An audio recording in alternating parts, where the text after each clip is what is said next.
In today's video, I'm going to show you exactly how to draw on Notion step by step, even though Notion doesn't have a built-in drawing tool. This is a simple and practical workaround that lets you sketch diagrams, wireframes, mind maps, or handwritten notes directly inside your Notion pages using an embedded online whiteboard.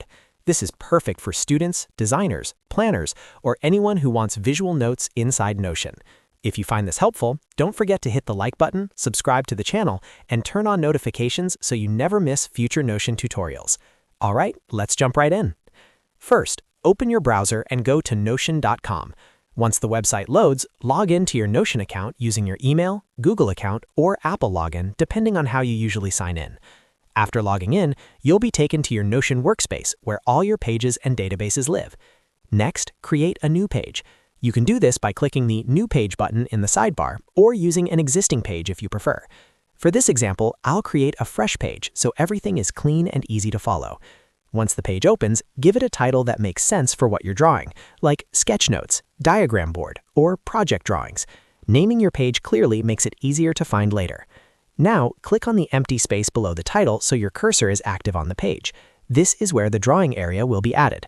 Type /embed on your keyboard. Notion will open the block menu automatically. From the list, click on Embed. This allows you to embed external tools directly inside your Notion page. After clicking Embed, you'll see a field asking for a link. This is where the magic happens. Paste the link to an online whiteboard tool. You can use tools like Excalidraw, Miro, FigJam, or any browser-based drawing app that supports embedding. Once you paste the link, click Embed Link. Notion will now load the embedded page directly inside your workspace. After a few seconds, you'll see the drawing interface appear right inside your Notion page. At this point, you officially have drawing tools inside Notion.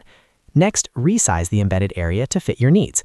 Hover over the bottom or sides of the embed and drag it to make it larger or smaller. I recommend making it fairly large so you have plenty of space to draw comfortably without feeling cramped. Now you can start drawing anything you need. Use the pen, shapes, arrows, text tools, or colors available in the whiteboard tool you embedded. You can sketch ideas, draw flowcharts, brainstorm visually, or create handwritten notes that stay saved inside your Notion page. Any changes you make are automatically saved by the embedded tool, so you don't need to worry about losing your work. This method is especially useful if you like visual thinking but still want everything organized in Notion. You can combine drawings with text, checklists, databases, and images all on the same page, which makes your workspace much more powerful. And that's it. You've successfully learned how to draw on Notion using an embedded online whiteboard. If this video helped you out, make sure to hit the like button, subscribe for more Notion tutorials, and leave a comment if you want recommendations for the best drawing tools to use with Notion. Thanks for watching, and I'll see you in the next video.